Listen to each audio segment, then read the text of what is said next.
Hello, I'm Geoff Page from Geoff Page Racing. We're a small race preparation company based in Malden in Essex.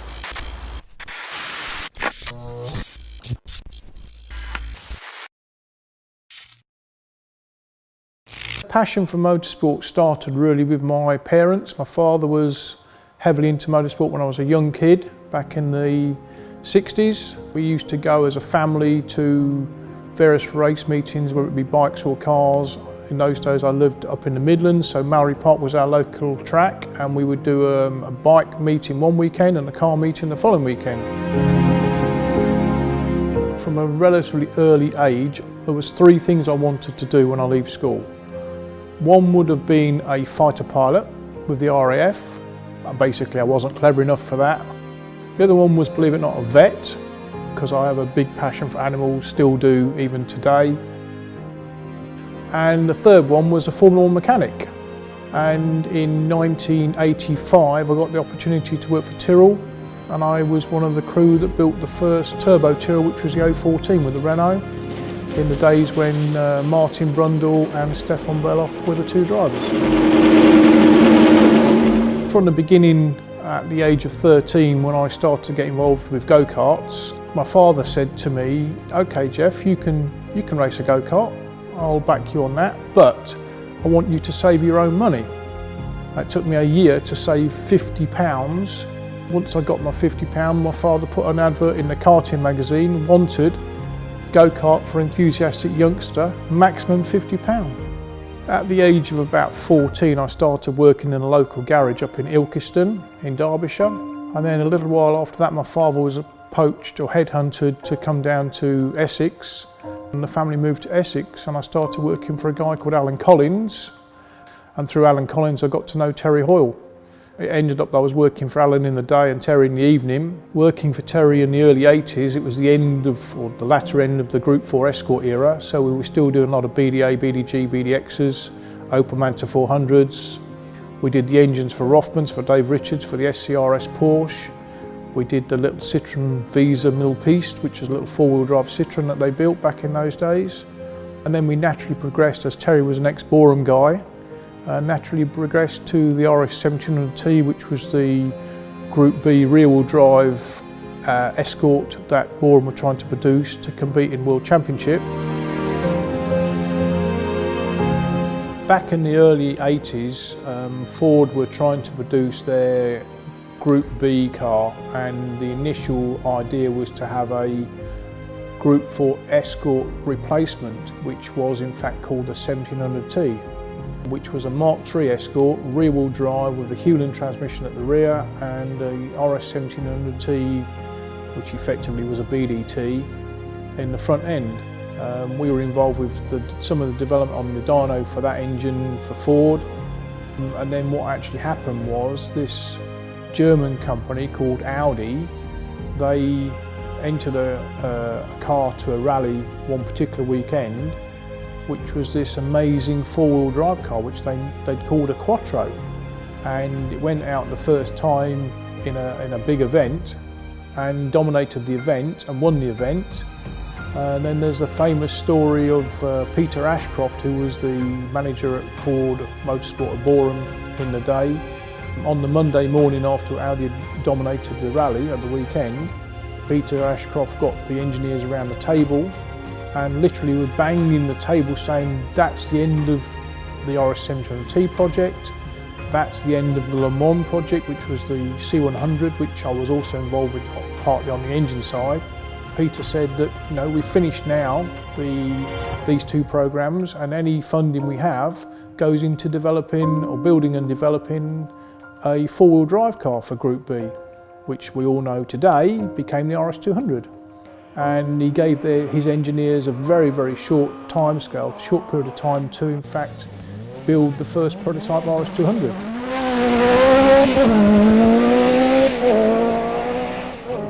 But my passion with the RS 200 goes back to, as I said, working for Terry Hoyle back in the 80s, and Terry gave me that engine program, and I did pretty well all of the RS 200 engines for Ford. And nowadays, most RS 200s around the world, one way or another, directly or indirectly, come through here, or through myself. And you know, having been involved with the RS200 all the way from the beginning, from the prototype all the way through, and then obviously into Rallycross, holds a big part of my life, because you know, back in the late 80s there was a Rallycross Grand Prix at Brands Hatch where I think there was 15 RS200s out there. Every one had an engine in that I'd built at one point or another, and you know, I can remember being there and absorbing it all, and the passion is still there today. There are one or two other people that do the odd RS200 engine or RS200 car, but over the years most of them I've been involved with. I did the IMSA RS200 through Ford as a private entry into IMSA in America, built that, ran that, travelled backwards and forwards across the Atlantic to do that in the early 90s. Also the Pikes Peak car, which Stig Blomqvist originally drove, then Mark Rennison drove, built that, ran that, did Pikes Peak a number of times with that. The RS200 as a car has been part of my life from when it was created to right now up until today.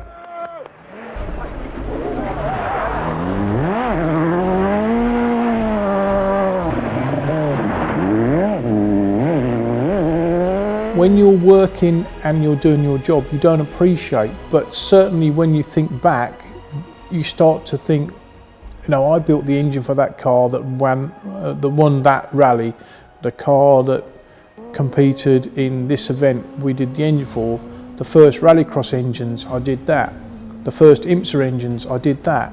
And when you really look back, it's only then that you start to appreciate how deeply you've been involved from the conception through to probably some of the most powerful RS200 engines I've built and been involved with that have ever been built, you know, ever been produced.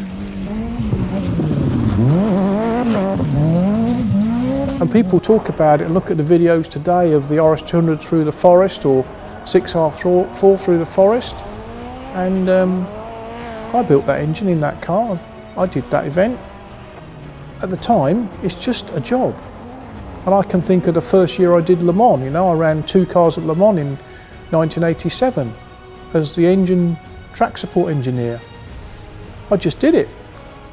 But now you think, wow, you know, I mean, I think we were the quickest C2 car in 87 down the Mulsanne Straight, 232 miles an hour. In a C2 car which was only 460 horsepower, which is a Works Tiga, which was cost us loss in the Metaxa car.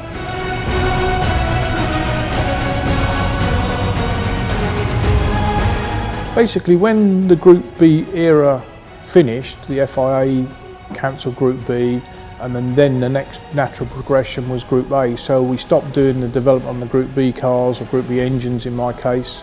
We did the development for Cosworth for the YB, which was the Sierra Cosworth engine. Most people believe that Cosworth did all the development, but that's not the case.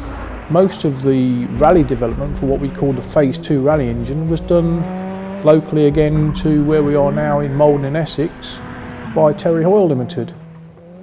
I built the first rally Group B engine, I built the first RS500 prototype, I built the first RS500 modified road engine, and I built the first RS500 racing engine, which I then took to France to a test track out there, and we took a team in France that were known to Ford Motor Company. We took the standard Sierra Cosworth engine out, and then overnight we literally put in the very first prototype RS500 and then tested it locally to Paris. To be involved with the first RS500 touring cars in the British Championship was quite good. I remember we did the engine for Chris Hodgetts for the Brooklyn car, we did the engine for Carl Jones for the Duckham's car, and one or two others, but you know, that was the beginning of the era of RS500. It was an era where we were creating a story, and that story still goes forward today. People still talk of that story today. In the time when I was at Janspeed for a while, building the Nissan Primeras, I got to know a guy, ex-RAF mechanic called Vic King. Vic and I were very friendly, and I was sort of leading him in a direction to build racing Primeras rather than build Phantom fighter jets, which they were testing in those days still down at Boscombe Down. And Vic said to me one night he's going to work in Formula One. About 6 months later, the phone went one morning. I was at home and Vic said, "Oh, I'm up at Thetford at Pacific. The team manager's here today. If you can get here, he'll see you." And literally within an hour, I'd gone from Malden to Thetford, and sitting behind the desk was Ian Dawson, who I already knew from my exploits with Terry Hoyle back in the 80s, because I'd built engines for the Ford Probe, for the IMSA Probe, which Ian was team manager of back in America back in the day. So I gave Ian my CV and he read through. He said, "Oh, you work for Terry Hoyle?" I said, "Yeah." He said, "Did you build those 2.1 litre short stroke DFXs?" I said, "Yeah." He said, "Did you build them?" I said, "Yeah, I built 2 of them." He said, and he closed my CV. He said, "You got the job." Working for Pacific was quite exciting. It was a small team. We hadn't got any big budget. In fact, we hardly had any budget at all. But as history dictates, you know, Pacific did get to the end of the season in '95. We did the last race of '95, which was Adelaide, with 2 cars. So in 1996, I was working for Brian Hart, track support engines with Arrows, which was the year that Tom Walkinshaw took over Arrows from Jackie Oliver. Yeah, normally in the workshop I would often be the last person to leave in an evening, and there was 2 switches on the wall on my right hand side, which were the last 2 switches to switch off for the lights before you leave the building. And many a time I would put my finger on the 2 switches about to flick them off and look over my right shoulder, look into the workshop and think, wow, how on earth have I got all of this? And there'd be F1, Group B, Group C, and not just 1 or 2, a number of cars in there at any one week or month, and it's crazy.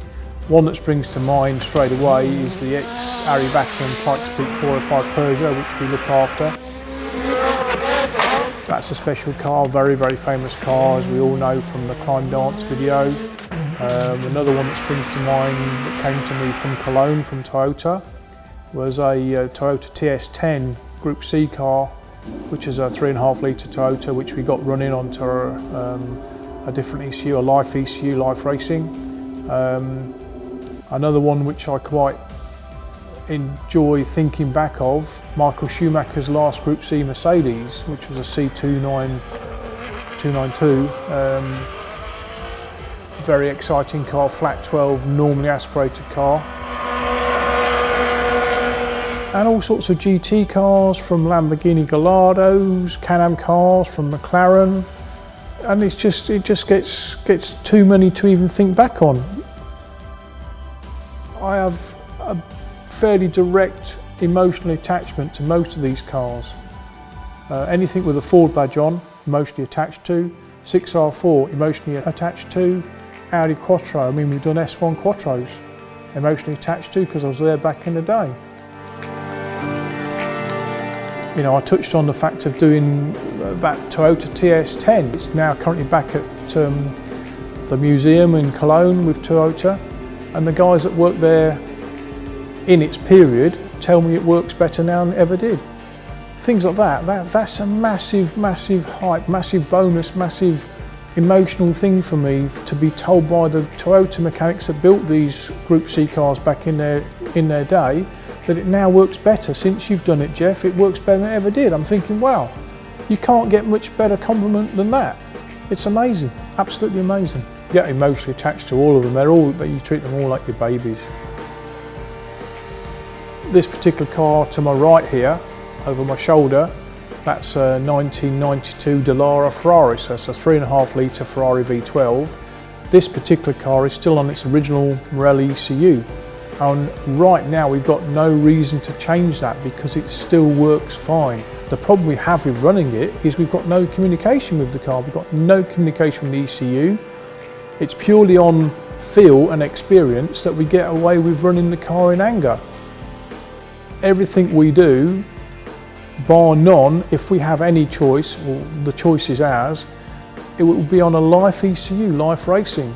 Especially as a turbo package, I don't believe there's a better ECU out there, certainly for the price, in the world currently.